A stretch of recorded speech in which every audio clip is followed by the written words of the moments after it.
Vamos a comenzar, si os parece. Buenos días a todos y gracias por venir a esta conferencia que todos los años la Cátedra de Misionología organiza con motivo del Día del Dómun, en las proximidades del Día del Dómun. Es bonito que celebremos hoy esta conferencia justo en el día en que celebramos la festividad de San Lucas. Seguramente sea el primer gran teólogo de la misión. En el Nuevo Testamento Lucas nos presenta a Jesús mismo como el primer misionero, el enviado y ungido por el Padre para traer la salvación al mundo, y presenta a la Iglesia en los Hechos como la continuadora precisamente de esa misión de Cristo, de esa misión de Jesús.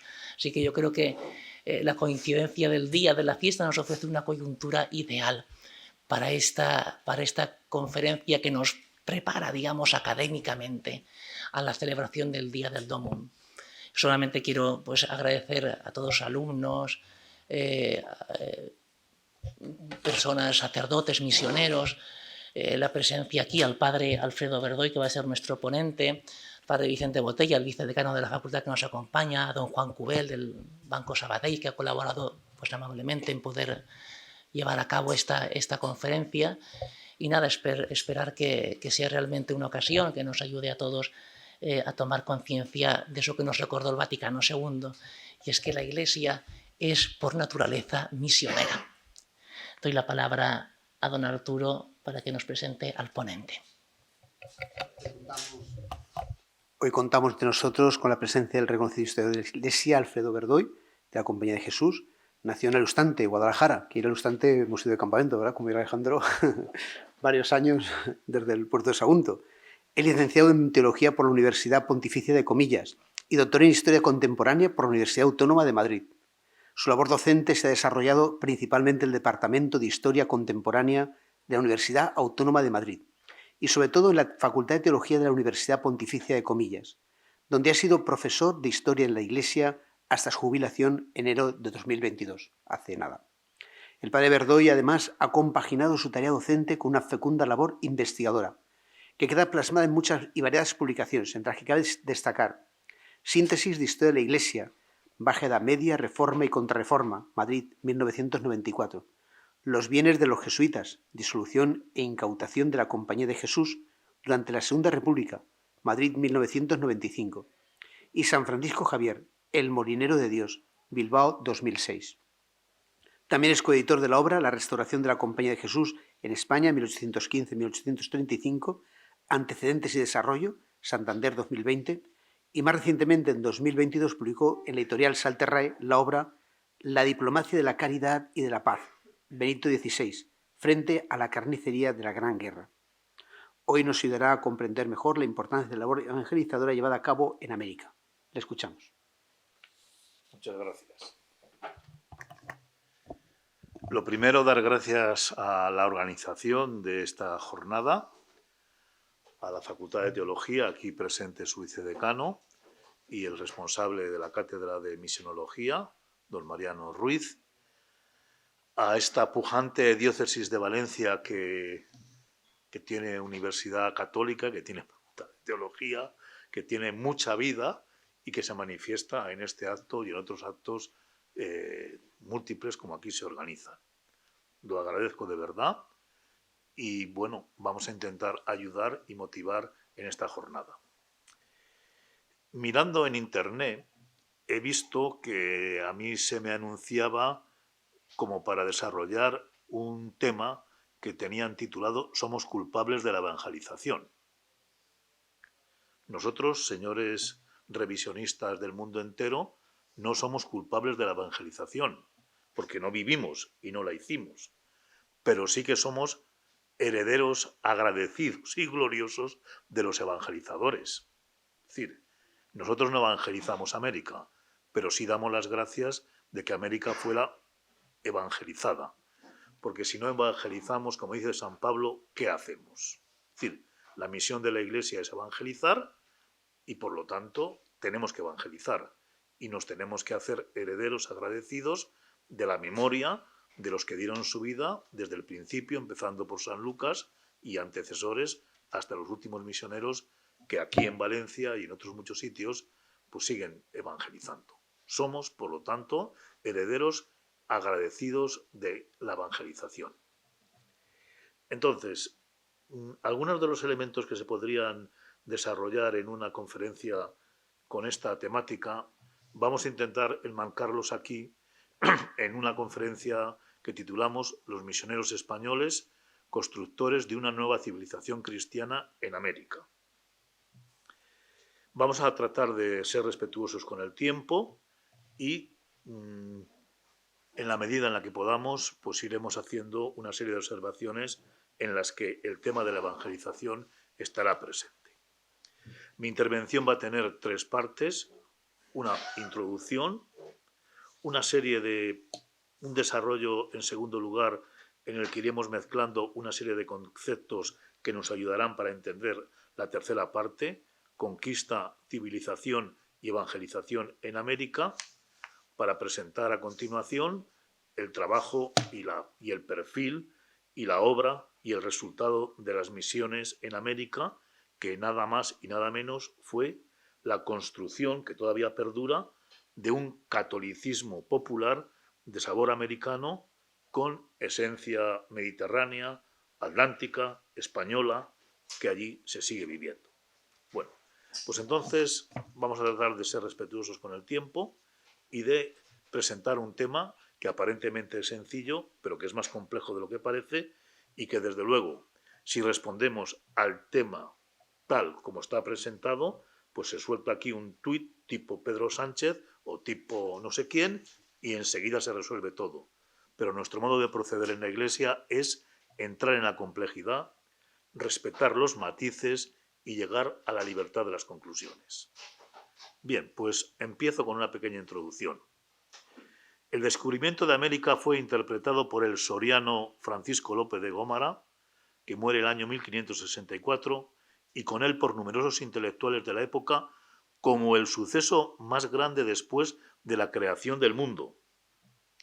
Más cercanos a nosotros, el gran historiador marxista y renovador de la historiografía francesa y mundial, Ferdinand Braudel, afirmará que con el descubrimiento y la colonización de América, Europa comenzó de nuevo su propio destino. Pero ya entrando en la cuestión evangelizadora, un escritor chileno, Bernardino Bravo, sin matices, dirá que la evangelización de América y Filipinas significa el más vasto y fructuoso esfuerzo misional en 2 milenios de cristianismo. Y años antes, bastantes años antes que él, el Papa León XIII, con motivo del concilio americano, dirá que la conquista y la evangelización de América los calificó como el hecho de por sí más grande y maravilloso de los tiempos humanos. No podía ser de otra manera. Los papas y con ellos los reyes consideraban a los pueblos de América, afirma el padre misionólogo franciscano por excelencia, padre Messler, como parte integral de la Iglesia. Bien, pero ahora les traigo también otra opinión de un estudioso contemporáneo español, andaluz para más señas, revisionista de nuestra historia y de la historia de América, que se llama Esteban Mira Caballos, que tiene un libro que recomiendo, que se titula Conquista y destrucción de las Indias. Este autor, crítico con la conquista de América, dirá que los misioneros, los religiosos, constituyen lo más digno de la colonización española de Hispanoamérica, después de un capítulo o 2 capítulos que dedica a esta temática. Entonces, tanto las opiniones más alejadas en el tiempo de nosotros como los más recientes historiadores, además críticos en esencia como es Esteban Mira Caballos, afirman que los religiosos españoles, los sacerdotes españoles, constituyen lo más digno de la colonización española en América, cosa que iremos presentando nosotros, y al mismo tiempo iremos hablando de este concepto de evangelización que se mezcla con civilización y que se mezcla con cultura y que se mezcla con liberación y con un catolicismo popular manifiesto. No vamos a hablar de las bulas pontificias de esta época, que encomiendan a la Iglesia y a los religiosos la misión de evangelizar y de instruir a los indígenas católicos educándolos en buenos hábitos. Todo esto nos invita a preguntarnos si la evangelización, en este caso de América, pero por extensión la de tantos y de tantos lugares, consistió únicamente en el anuncio de la palabra de Dios o si este anuncio comportó y exigió la transformación social, política y económica de los pueblos y de las gentes evangelizadas. Los historiadores de las misiones, tanto los antiguos como los modernos, concluyen que sin la transformación del medio en el que se desenvolvieron las misiones, hubiese sido imposible la evangelización. Entonces, una primera connotación, una primera relación que tenemos que hacer para explicar lo de la evangelización es que la evangelización acompaña el proceso colonizador, para bien y para mal, acompaña el desarrollo de estos pueblos y hace posible el que las personas adquieran un estado de naturaleza civil, un estado de naturaleza de conciencia para poder acceder a la fe más o menos libremente y más o menos conscientemente. Sin civilización, sin trabajo misionero de las infraestructuras, no hay evangelización. Estas consideraciones nos llevan a preguntarnos qué es lo que ha predominado más en la historia de la evangelización en los pueblos alejados geográficamente de Europa. ¿El trabajo puramente evangelizador o el trabajo material que hizo posible la evangelización? Responder simplemente es no entender la realidad que aquí presentamos, es no entender el proceso tan complejo que se llevó a término, porque si no se hubiese desarrollado un trabajo material, no hubiese podido haber evangelización. Y la evangelización y el trabajo material, desde el punto de vista cristiano, se hicieron dignamente respetuosos de los derechos humanos para que todo esto, dentro de los muchos inconvenientes y las muchas barbaridades que pudieran hacerse y las muchas equivocaciones que pudieron cometerse, pudiera hacerse con delicadeza, pudiera hacerse supuestamente bien y pudiera tener los resultados que tuvo. Todo esto nos lleva a decir que la civilización, conquista y evangelización se lograron, en el caso de América, gracias a la alianza de las fuerzas del Estado con los proyectos de la Iglesia por llevar la fe a los confines de la tierra. Ganar súbditos para el rey y fieles para Cristo se convirtió en santo y seña de muchos conquistadores y de no pocos evangelizadores. En este sentido, afirma el padre Constantino Baile, un jesuita de las décadas primeras del siglo XX, los indios no hubiesen podido acceder a la fe católica si no se hubiesen visto obligados a hacerlo, y tampoco hubiese salido adelante la conquista sin la involucración absoluta de la Iglesia, es decir, sin la evangelización. Por lo tanto, hablar de evangelización en el caso de América significa ofrecer a las personas que allí vivían un nivel de conciencia personal, un nivel de conciencia social y unas posibilidades de vida y de desarrollo que no tenían en esos momentos y que les ha preparado para vivir en democracia, para vivir en el respeto de los derechos humanos, para vivir en libertad en nuestros días. Además, el concepto y la práctica de evangelización la tenemos que relacionar nosotros con algunos de los documentos y decretos del Concilio Lateranense V, que terminó de celebrarse el año 1517, donde se dice, o donde la Iglesia católica reafirmó su vocación universal, en este caso como Universalem Mater Ecclesia, en respuesta al Universum Terrarum Orben, lo que se tradujo en un fuerte impulso para llevar a término el mandato de Cristo a los apóstoles, tal como puede leerse en el Evangelio de San Mateo 24:14, id al mundo entero y predicad el Evangelio. Hasta aquí nuestra introducción. Segunda parte de nuestra intervención, conquista, civilización y evangelización. Tal cual, todo cuanto estamos afirmando nos lleva de la mano de una prestigiosa historiadora italiana, Francesca Cantù, a una primera conclusión. El descubrimiento del Nuevo Mundo supuso desde el primer momento una especie de fiebre de conquista espiritual. Una conquista que también debía llegar a aquellas regiones americanas donde el oro y la plata escaseaban o las dificultades eran casi insuperables.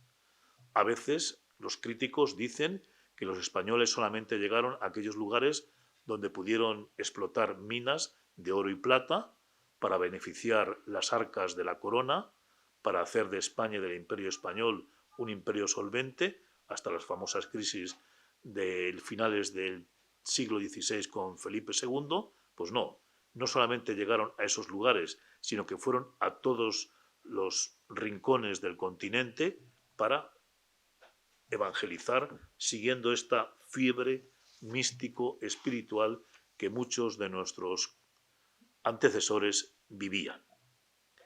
Esta conquista espiritual, cuyo objetivo fue hacer del Nuevo Mundo un mundo cristiano, supondrá en un primer momento una conquista fundacional, conquista en la que se persiguieron al mismo tiempo fines temporales y espirituales, y cuyo resultado acabó siendo una suficiente integración de europeos e indígenas.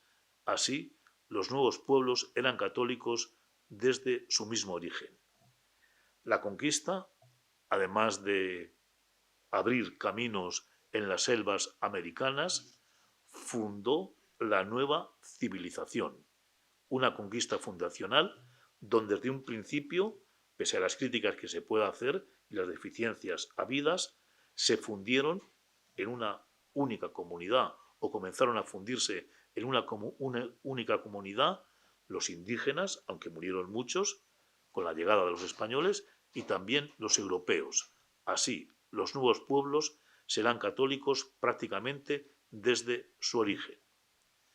Llevar a término esta doble conquista espiritual y fundacional exigió que fueran muchas las personas que interviniesen en ellas, por lo que tendremos que afirmar desde el principio que esta empresa espiritual, esta conquista espiritual, fue una empresa colectiva, no atribuible únicamente a las fuerzas militares del ejército o de la corona española, ni tampoco al cuerpo de funcionarios, ni tampoco a los miles de religiosos que fueron, ni tampoco a los cientos y también miles de sacerdotes que allí fueron. Es una empresa colectiva en la que se produjeron fenómenos culturales y sociales que hoy dominamos: inculturación, aculturación y transculturación.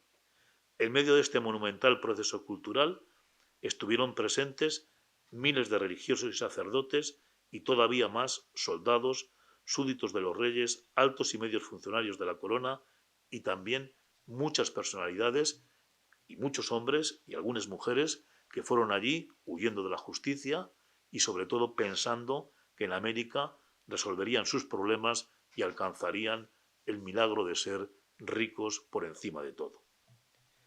Este proceso cultural que acabó produciendo la evangelización y con ella la transformación del Nuevo Mundo, vivió tres grandes etapas. La primera y más breve entre 1503 y 1535, momento en el que comenzó la evangelización de las Antillas y de sus regiones adyacentes. La segunda de 1535 a 1573, época en la que fueron evangelizados los grandes imperios continentales, aztecas e incas. Y la tercera, entre 1573 y 1820, donde se acometió la civilización y evangelización de numerosos pueblos dispersos y muchos más atrasados. No está en nuestro ánimo enumerar lo más significativo de cada una de ellas, pero sí de presentar los resultados de tan colosal hazaña, fruto a su vez de la gracia y del esfuerzo de generaciones de personas muy singulares, entre los que cabe colocar a generaciones y generaciones de misioneros, por lo que vamos a tratar de resumir lo más significativo de este proceso evangelizador americano. Y lo vamos a tratar de hacer de la manera más breve, porque si no, no tenemos tiempo para desarrollar todo. Con el Nuevo Mundo se dan y aparecen nuevos propósitos misionales. Es decir, el descubrimiento de América plantea una serie de preguntas a los reyes, a los gobernantes, tanto civiles como eclesiásticos. Los responsables de los nuevos reinos católicos confirmaron que ante los desafíos del Nuevo Mundo sus propósitos evangelizadores y misionales eran legítimos. Es decir, no podían quedarse parados ante lo que estaban viendo y ante lo que estaban conociendo. Era, por lo tanto, necesario, obligatorio y urgente comenzar con la conquista, con la colonización, una primera evangelización. Y de hecho, hay una serie de escritos al Papa Paulo III y sus antecesores donde se les dice: esperamos que tú serás solícito y te mostrarás animado por su conversión, no menos que los soberanos españoles, dado que no puede ignorarse que tal cuestión no es una misión real, no le compete únicamente al rey, más bien es una misión apostólica, y que no ignoras que esta misión pende enteramente sobre tus espaldas. El Nuevo Mundo propicia, faculta una nueva evangelización. ¿Cómo será? Iremos viéndolo. Pero de hecho, el descubrimiento posibilita una nueva evangelización. Una vez asentada la misión evangelizadora de la Iglesia y con ella la de los distintos reinos, comenzaron una serie de preguntas que hoy nos seguimos haciendo. No solo sobre cómo llevar adelante una evangelización que se prometía distinta a las anteriores, sino sobre la naturaleza del hombre, del ser humano, que debía y tenía que ser evangelizado. La primera cuestión fue preguntarse sobre la legitimidad o no legitimidad de la conquista. Fue legítima. La segunda fue preguntarse por el hombre que iba a ser evangelizado. Tan importante o más que la legitimidad o no de la conquista fue el ejercicio de discernimiento que prácticamente desde el principio se dio entre los conquistadores y los evangelizadores sobre las capacidades y derechos de los indios. La visión cristiana en este campo se impuso e hizo que desde el principio los indígenas fueran considerados y reconocidos como personas libres y vasallos directos de la corona. Personas libres, pero débiles. Esto la Iglesia lo va a considerar siempre con mucho respeto. Personas libres, pero débiles, a las que había que proteger por medio de leyes que mirasen por el mantenimiento de su patrimonio y también por la vigencia de sus derechos y obligaciones laborales. Pablo III, Papa, proclamó en el año 1537 que los indios comprendidos, también los que no pertenecen todavía a la Iglesia, no deben ser privados de la libertad ni de sus bienes materiales, porque son seres humanos y por lo tanto llamados a la fe y a la eterna salvación, ni deben ser exterminados reduciéndolos a la esclavitud, más bien deberán ser convertidos a la fe cristiana con la palabra y el buen ejemplo. Todas estas doctrinas, todas estas afirmaciones, todos estos descubrimientos propiciaron el que los misioneros sacaran fuerzas suficientes para enfrentarse a los encomenderos, a los gobernantes, a los facinerosos, a los ladrones y a los que querían apropiarse no solamente de las tierras de América, sino también del sudor sin escrúpulo alguno de los indios trabajando para ellos. Entonces, ya desde el principio se ponen los fundamentos, mejor o peor puestos, yo creo que bien puestos. Otra cosa es que se llevaran plenamente a término de lo que va a ser esta evangelización americana. Todo esto que estamos aquí comentando hará que años después un importante y un relevante historiador mexicano llamado Conexi diga que la apelación a la conciencia cristiana de los gobernantes, afirma Conesque, valió a las víctimas una protección ciertamente insuficiente, pero en último término la única que podría dárseles. La conquista territorial fue desde su mismo inicio, el comienzo y la antesala de la conquista espiritual. Las afirmaciones de Conesky han sido completadas años después por los descubrimientos y la dedicación de un franciscano llamado Pedro Borges, estudioso de las misiones americanas, en las que dirá que la conquista y colonización estaban unidas inexorablemente con la cristianización y evangelización de estos pueblos. La conquista, no se hubiese podido conseguir si antes o al mismo tiempo no se hubiese alcanzado un cierto grado de civilización que perfeccionase a la persona en su totalidad y la sacase en muchos lugares del plano puramente natural, y la evangelización, no se hubiese podido llevar a su máxima perfección si no hubiese sido acompañada y guiada por las prácticas cristianas. Antes de ser cristianos, los indios debían ser hombres para ser humanizados, ser mejores cristianos. Civilización y cristianización no eran exactamente lo mismo, pero sí que eran dos caras del mismo proceso. La civilización preparaba a la cristianización y ésta elevaba y sublimaba la civilización. ¿Con qué obstáculos tuvieron que enfrentarse el proceso civilizador y evangelizador desde el primer momento? Desde los inicios de la evangelización, colonización de las Antillas y Santo Domingo, se afirmó la racionalidad de los indios, pero al mismo tiempo se constató su debilidad y su atraso. Los indios eran personas racionales, pero muy atrasadas, atraso que en muchos casos se identificó con un cierto grado de barbarie. La visión que se tuvo de estos pueblos, visión pesimista, percibía a los indios como gente bárbara, en algunos casos muy bárbara, fieras con formas humanas. Dicha barbarie debía no solo ser dominada, sino transformada en civilización. Civilización en un principio identificada, por exageración, con que los indios se aproximasen lo más posible al estilo de vida de los labradores castellanos.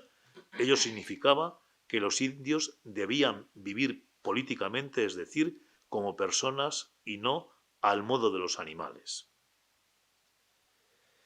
Este concepto de política lo alarga el agustino Grijalva el año 1624 hasta decir que lo mejor para conseguir el objetivo de la civilización es que los indios aprendiesen no solamente a vivir bien, sino a vivir absolutamente, es decir, a valerse realmente por sí mismos. Bien, lo que aquí queremos decir, aunque vayamos deprisa, es que estos obstáculos con los que los misioneros se enfrentaron, encontrarse con un pueblo muy atrasado, les incitó y les llevó a marcarse un programa mínimo en el que en un principio querían que estos hombres y estas mujeres de esos pueblos tuviesen costumbres parecidas a las de los castellanos que vivían en Castilla, que vivían en España. Evidentemente, esto no se pudo realizar al principio, pero se marcaron estos objetivos. Estas aspiraciones no pudieron llevarse a término. La hispanización o castellanización no estaba al alcance de la mayoría de los indios, razón por la que los misioneros no trataron, y fueron aprendiendo, de hispanizar a los indios, aunque sí de civilizarlos, manteniendo aquellos elementos culturales que mejor casasen con los principios y prácticas cristianas. De todo ello resultó un hombre, en gran parte europeo, pero en posesión al mismo tiempo de muchas de sus costumbres tradicionales. De esta manera se creó una civilización mixta, con elementos europeos, españoles y al mismo tiempo indígenas, respetuosa con ciertos aspectos ancestrales compatibles con la europeización y con el cristianismo, mediante un proceso cuya denominación más exacta quizás sea la de transculturación. Con ello se acabó fomentando todo lo que ayudase al favorecimiento del proceso civilizador y con él evangelizador, un doble proceso que acabaría modelando al nuevo ser humano del nuevo mundo, un catolicismo que gracias al esfuerzo común de tantos factores, como hemos indicado, acabó modelando al nuevo hombre americano.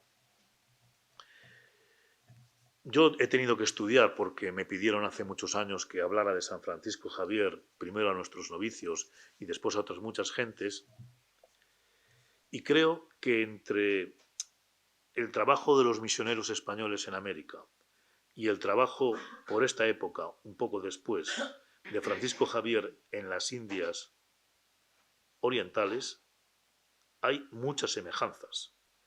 Y las semejanzas son dobles.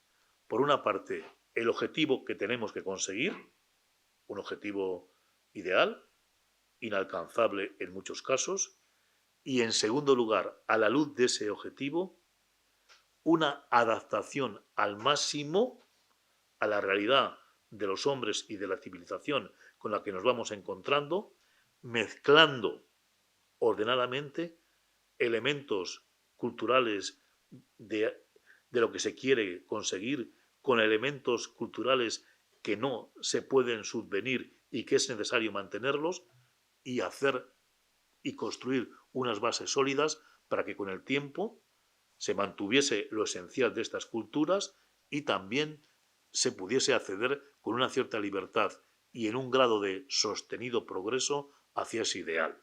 Entonces, estos procesos yo creo que marcaron muchos de los caminos que los misioneros a lo largo del siglo XVI y XVII y después, en la segunda mitad del siglo XIX y del siglo XX, han ido viviendo en diversos lugares, incluso hoy día también.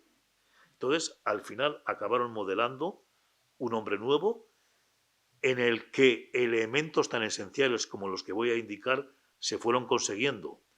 La modelación a la que nos estamos refiriendo tenía como objetivos finales castellanizar a estas personas, que vivieran libres como los hombres castellanos. Pero en estos primeros momentos pasaba porque desaparecieran las borracheras, porque estas personas tuviesen un mínimo nivel de higiene y de limpieza. La limpieza se entendía como un don de Dios y por lo tanto cuanto más limpios físicamente estuviesen, más cerca estaban de Dios. También esta modelación pretendía que la vida de estas personas, el nivel o las costumbres familiares que tenían en estos momentos, se pareciesen a las de las familias de la España de donde procedían. Esta modelación seguía también la modelación familiar.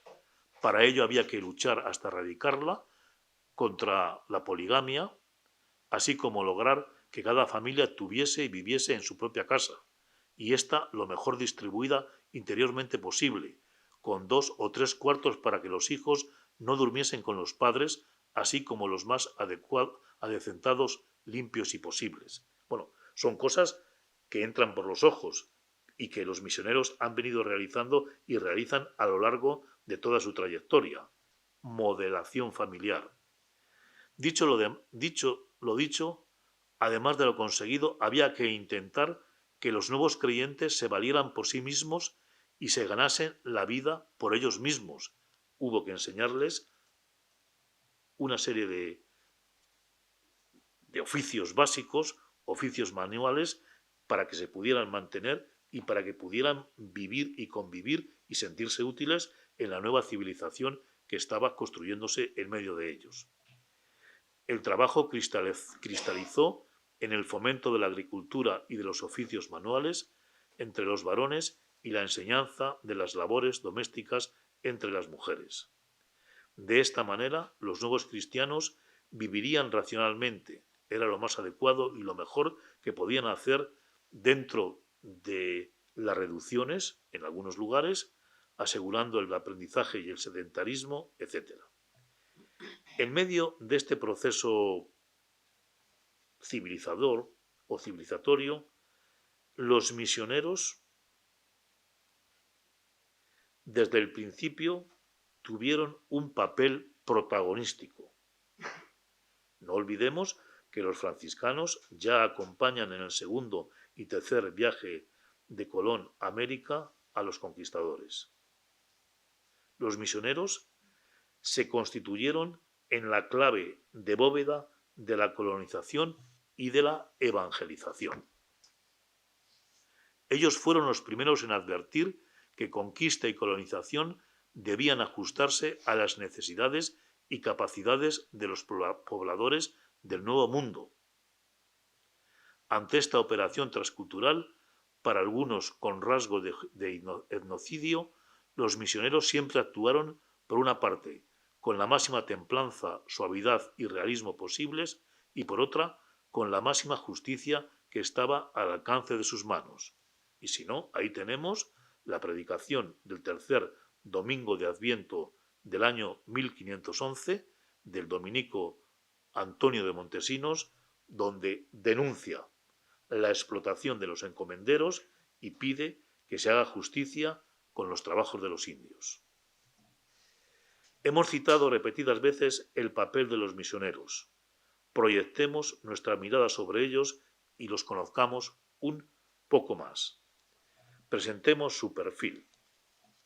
Lo primero que tenemos que decir de los misioneros es que fueron, y no lo digo yo, sino que lo dice el señor Miracaballos, si no lo dice con estas palabras que lo voy a decir yo, lo dice con otras, los misioneros fueron los máximos defensores de los indios, como los misioneros siguen siendo los máximos defensores de las personas a las que evangelizan. Y ahora les voy a poner un ejemplo. Seguro que los padres franciscanos que están en Jerusalén, ninguno de ellos pide irse ni va a la embajada de su país a decir que se quiere ir a España, a Francia o a Irlanda. Se quedarán allí. Pues bueno, lo que hacen los franciscanos de Jerusalén, pues lo hicieron sus hermanos en el siglo XVI. Los misioneros fueron los máximos defensores de los indios. Los misioneros destacaron por su voluntad y entrega a un trabajo agotador en todos los sentidos. Extenuante, agotador, física y psíquicamente. Por lo general fueron personalidades fuertes física y psíquicamente, resistentes a todos los elementos de la naturaleza y perseverantes en la escasez y en medio de todas las dificultades, infatigables y no menos entusiastas. Fruto de la labor abnegada, paciente, oscura del misionero, tremendo. Además de ser fuertes física y espiritualmente, fueron personas generalmente bien formadas en teología escolástica, sistema que si algo no perdona es la confusión de ideas. A su modo, vivieron y participaron de un clima espiritual influido por una cierta teología mística que todo lo enfocaba hacia Dios, por lo que no podía el cristianismo ser como una religión de más o menos, sino que tenía que ser la religión en exclusiva, cosa que atacan muchos de los revisionistas hoy en día. Sus estudios y formación inicial no les impidió ser personas con conocimientos prácticos versados en el campo de la agricultura y también de la ganadería, en la construcción de edificios y otros oficios.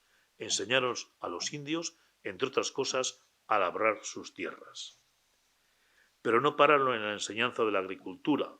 Establecieron centros donde impartir enseñanzas técnicas como pintura, escultura, cantería, carpintería, sastrería, zapatería, herrería. Estos centros estaban ubicados tanto en las grandes ciudades como en las pequeñas poblaciones, y los indios, una vez aprendido su oficio, se convertían en maestros de sus hermanos y de sus vecinos. fueron personas que trabajaron con los indios de manera totalmente voluntaria y gratuita, razón que explica su generosa entrega. Fueron siempre por delante de las leyes.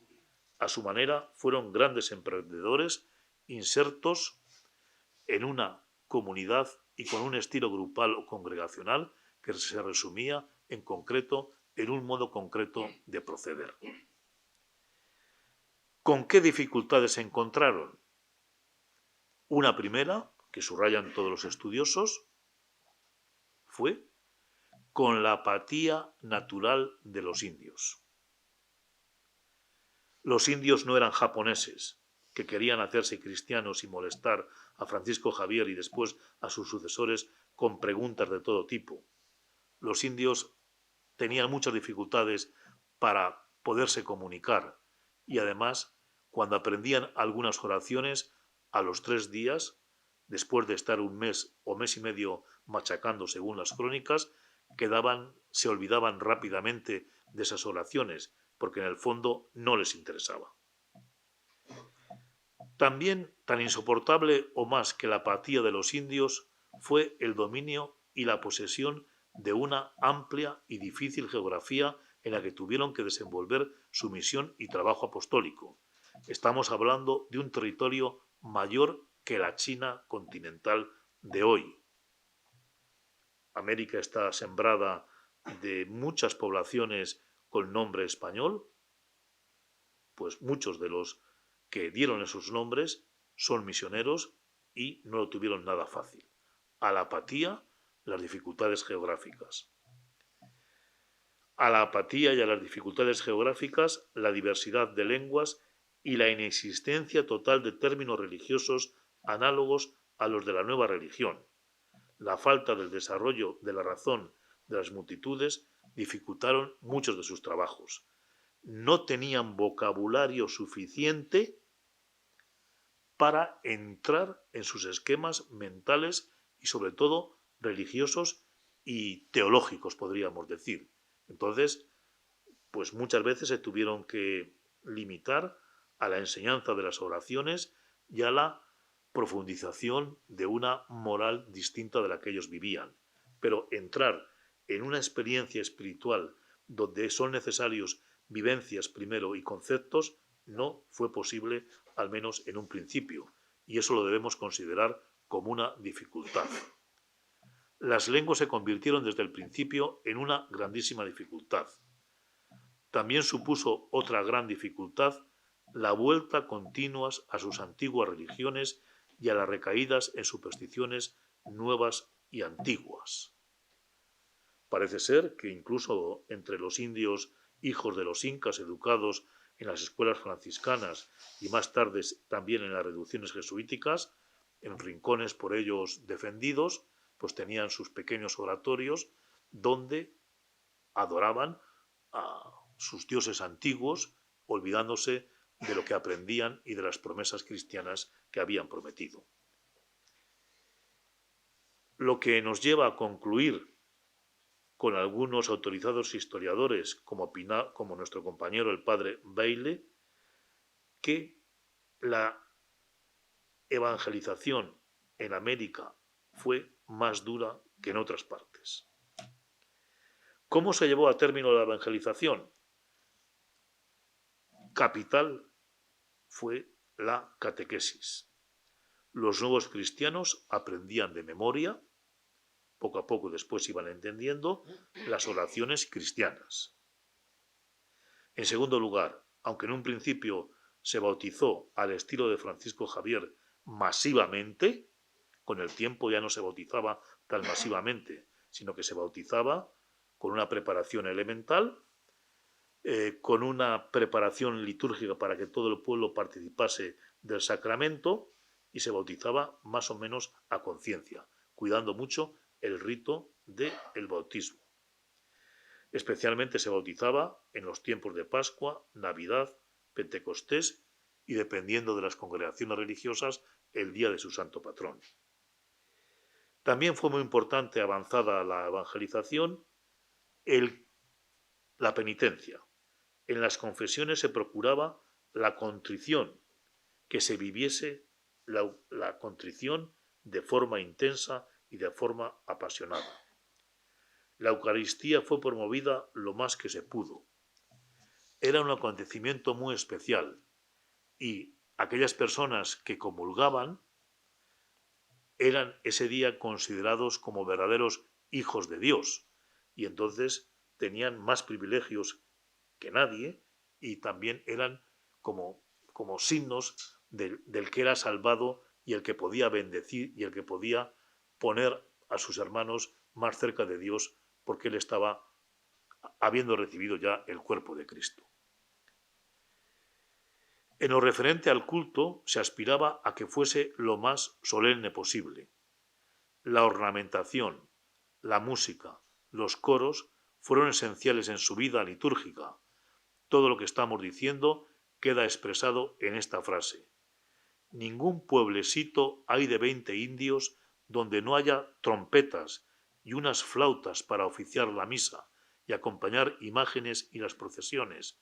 En medio de todo se buscaba una religiosidad común. Desarrollaron la devoción al Santísimo Sacramento del altar y no menos la devoción a la cruz.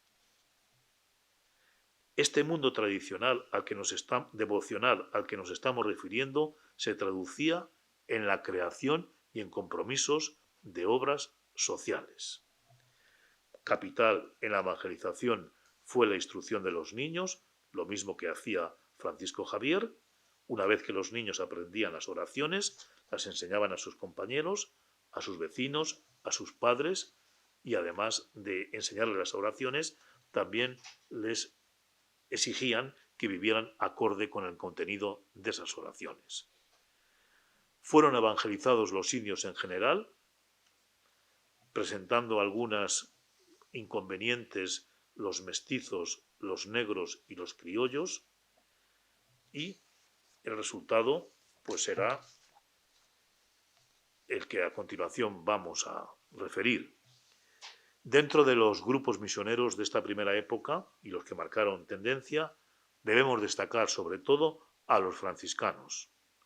Fueron los primeros en llegar y el número total de franciscanos observantes españoles y criollos que se inmolaron en la evangelización americana sobrepasa, atención, los 16.000.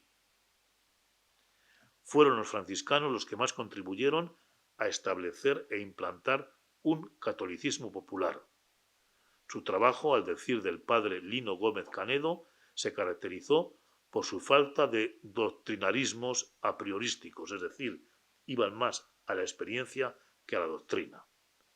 También ciertamente han tenido mucha importancia los dominicos, como defensores de los indios y creadores de una serie de conceptos teológicos adaptados a estos tiempos que deben ser tenidos en cuenta. También hablamos de los agustinos, que se especializaron y abrieron el camino, más tarde a los jesuitas, se especializaron en ir fundando pueblos civilizados. ¿Cuáles son los resultados? Y terminamos o empezamos nuestra tercera parte. La constitución de un catolicismo popular, en el que los niños, instruidos por los misioneros, enseñan la doctrina a sus padres.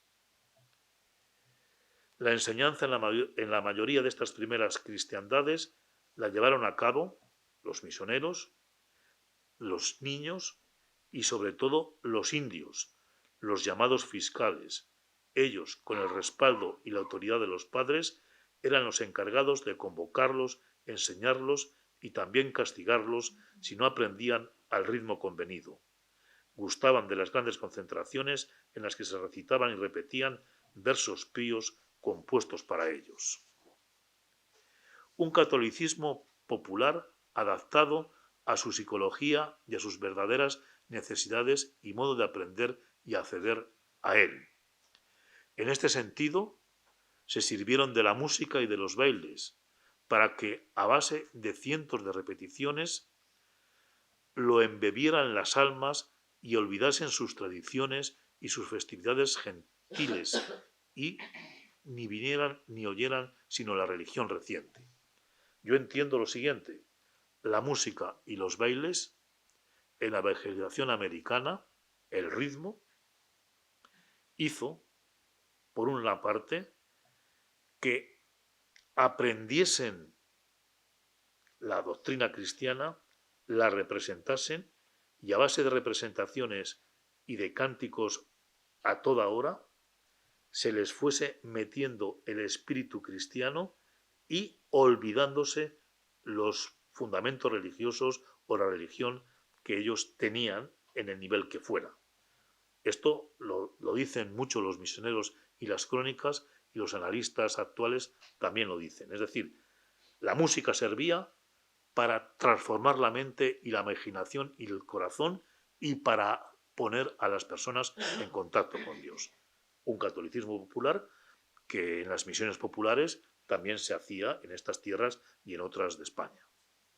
Un catolicismo popular en el que se emplearon instrumentos y medios queridos por el pueblo, conforme fueron civilizados, al alcance de todos ellos, como fue el teatro, para impresionar las imágenes, para infundir respeto, esclarecer ideas que plásticamente se les proponían como ampliaciones o claridades de las secas máximas del catecismo. Un catolicismo no por popular menos efectivo y resolutivo que otros catolicismos. Los misioneros, como hemos dicho más arriba, enseñaron a los indios lo político a vueltas de lo cristiano. ¿Qué queremos decir con esto? Pues que en la medida en la que las personas aprendían a ser cristianos, vivían su inicial cristianismo, se convertían en ciudadanos y en personas capaces de vivir en comunidad y en personas capaces de ser, en las expresiones antiguas, súbditos del rey y miembros de la Iglesia. Lo cristiano lleva a lo político, lo cristiano, lo confesional, lleva a lo civil, lo cristiano lleva a la vida verdadera. Y esto es lo que empezaron a hacer estas personas. Un catolicismo culto. Las primeras universidades en América fueron muy prontos, no vamos a hablar de ellas, y un catolicismo culto y popular que estableció una red formidable de escuelas y de colegios, la mayoría de ellas situadas a la vera de las iglesias, conventos y catedrales, sostenidas por frailes religiosos y más adelante religiosas. Un catolicismo en el que se crearon instituciones para elaborar cartillas y libros a propósito de la doctrina cristiana para que las personas pudieran aprender. Ojalá lo consiguiéramos hoy. El Padre Nuestro, el Ave María, el Credo, la Salve, los artículos de la fe, los mandamientos de Dios y de la Iglesia, los sacramentos, los pecados capitales, las obras de misericordia y varias oraciones más. Si hoy los cristianos de a pie supieran y vivieran todas estas oraciones y aun nosotros mismos, tendríamos un catolicismo, además de popular, vivo y un catolicismo ferviente.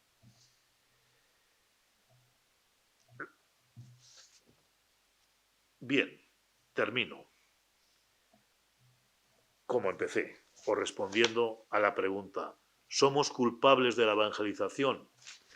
No somos culpables de la evangelización porque no se nos dio la oportunidad de hacerlas. Sí somos herederos de esta evangelización, de la que nos sentimos señores de aquí y señores que me puedan oír en otros sitios y señoras orgullosos, y ojalá nosotros pudiéramos entrar de lleno en los problemas que tiene nuestro mundo para leer los signos de los tiempos y la presencia de Dios en el mundo, para captar benevolente e inteligentemente sus necesidades y para darles el camino, los medios, los instrumentos y la experiencia nuestra con sus necesidades y así poderlos acercar, misión de evangelizador, a Dios y dejarlos con las personas divinas que ellas ya harán lo que tengan que hacer. ¿Somos culpables de la evangelización? No, pero sí herederos agradecidos de nuestros antecesores, religiosos y sacerdotes, hombres fervientes, conquistadores y personas místicas que fueron a América y a otros lugares. Muchas gracias.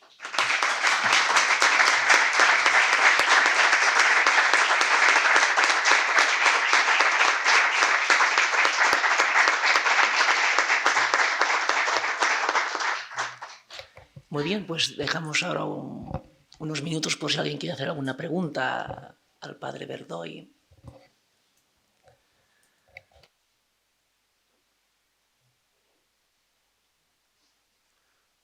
Sí. En el siglo XV, bueno, XV y XVI, se llevó a cabo esta evangelización en los pueblos de América. ¿Piensa usted que necesariamente la situación de cómo se comprendía la Iglesia a sí misma en esos pueblos de Europa influyó a la hora de evangelizar a los pueblos, o fue algo, digamos, totalmente improvisado, llevar otro tipo de eclesialidad a esos pueblos? Porque, pues, bueno, por lo que he visto en clase, pues, recuerdo un poco que esta época pues, empezó un poco la decadencia, ¿no?, en cuanto a las jerarquías, que, bueno, el pueblo no se sentía tan identificado. Pues, no Sí, sí. Vamos a ver.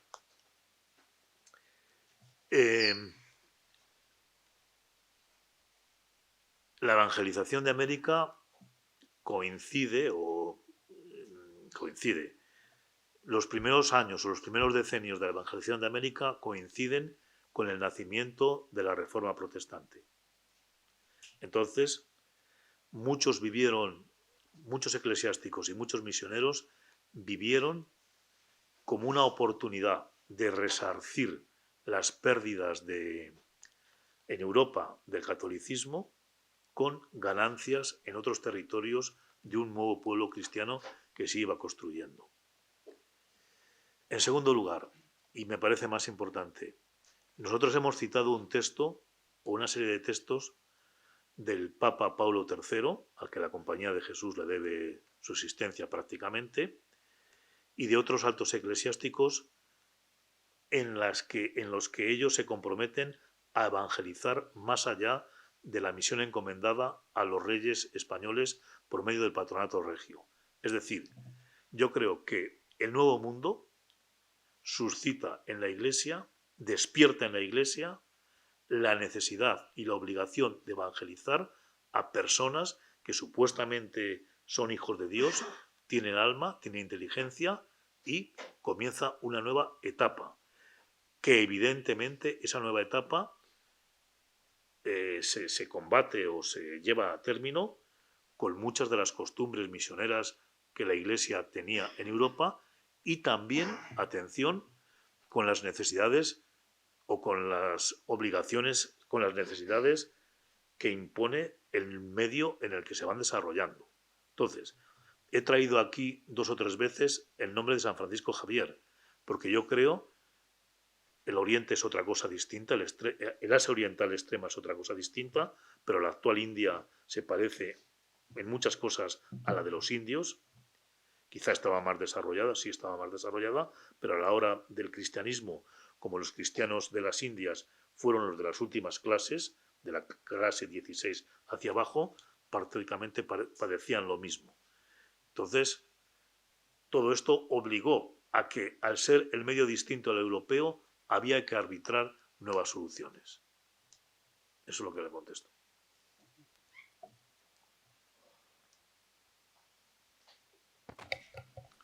Una pregunta más.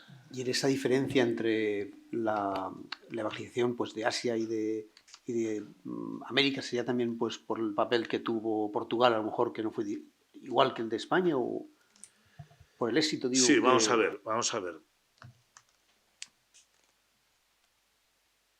Portugal, el rey Juan III de Portugal, evidentemente hizo todo lo que pudo porque la colonización, la cristianización de las Indias fuera llevada adelante. Hay una serie de cartas de Francisco Javier en el año 1548 en la que le dice al rey Juan III, amigo suyo, por otra parte, que no está siendo lo generoso que tendría que ser con sus tierras de la India y con sus súbditos nuevos de la India, porque está sacando muchos beneficios y solamente una parte muy débil, muy parca, está empleando en la evangelización de esas tierras. Entonces, las diferencias entre la evangelización de Portugal y de España, yo creo que merecerían una ampliación de respuesta y nos tendríamos que fijar en los magníficos resultados que, por ejemplo, produjo en la región de Goa. Goa sigue siendo una de las regiones más católicas de la India hoy. Y también la evangelización de la costa de Conchín y Kerala tienen mucho que ver con la evangelización de los portugueses en esa región. Lo que ocurre es que conforme nos vayamos metiendo hacia el extremo oriente, las circunstancias comienzan a cambiar y hay que proceder de otra manera distinta. Y los misioneros, en este caso, primero los jesuitas y después todos los que fueron por detrás, franciscanos y dominicos, se fueron adaptando a esas circunstancias. Pero yo creo que en un principio podríamos decir que cuando comienzan a evangelizar, o bien a pueblos que están saliendo del neolítico, por expresarnos así de manera general, o que pertenecen a las últimas castas o clases sociales de la Asia continental, los procederes son iguales. Es decir, los misioneros llevan en la mente un objetivo: hacer a estos pueblos cristianos, civilizarlos y además acompasar su evangelización y civilización respetando al máximo su modo de proceder, sus costumbres y salvando todo lo salvable para incorporarlo a un catolicismo que no es el europeo, que será el catolicismo de esas regiones.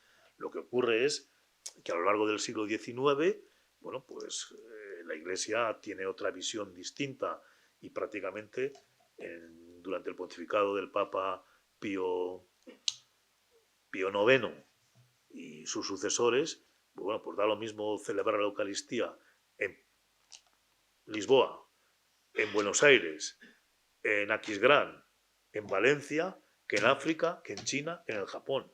Hoy es distinto y se respetan más las cosas, pero bueno, hemos ido dando bandazos, pero yo creo que las enseñanzas de las misiones siguen estando ahí presentes y debemos aprender mucho de ellas.